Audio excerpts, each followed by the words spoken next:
Ever since the conception of a home console, it seems that gaming hardware has been striving for one thing: power. When a console's specs improve, so does the potential for its games, both in design and graphics. However, increased performance can also be the downfall of a console, despite the numerous advantages. So, today, on Games of Reference, we shall be answering the question: do console specs matter?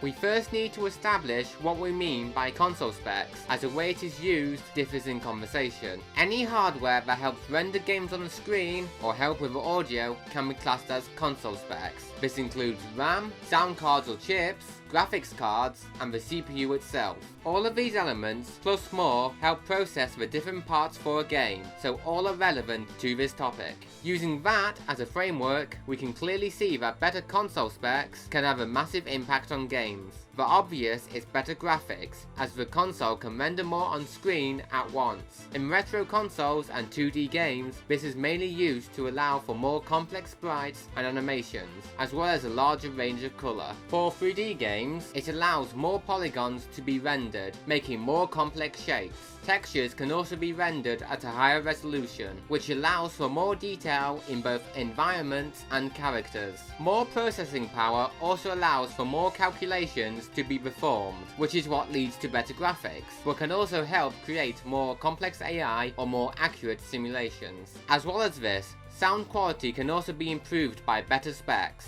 While this isn't such a factor for today's consoles, retro consoles use sound chips to process audio. The better the chips, the higher quality the audio can be. More complex and crisp audio opens up space for both music and dialogue, better building a game world or just making a game more satisfying to play. However, all this power, quite literally, comes at a price. The more powerful the parts of a console are, the more they cost, which also drives up the price of the console itself. One example of this would be the Neo Geo AES and the SNES, both released in 1991. While the SNES originally cost $199 in the US, the Neo Geo cost around $650. The Neo Geo was a more powerful console by all accounts, but due to this, it cost more. This cost also transfers over to the developers as well. As a console's power and graphical capability increases, developers need more money to create the higher quality elements we listed earlier. More time is needed to make deep musical scores, more realistic graphics, and design the game, which means more money needs to be paid as well.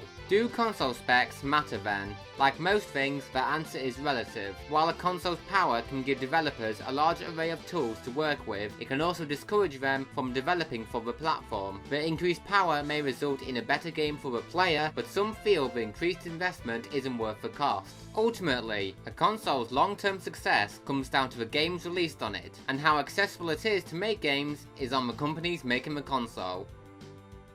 Thanks for watching Games of Reference. Do you think console specs matter? Leave that and anything else in the comments below, and like, subscribe, and click the links on screen if you want to see more. The link on the right will take you to a collab video I did on my friend's channel, Baron's Reviews, where we talk about the film American Warships, so click that if you're interested. But until then, see you in the next video.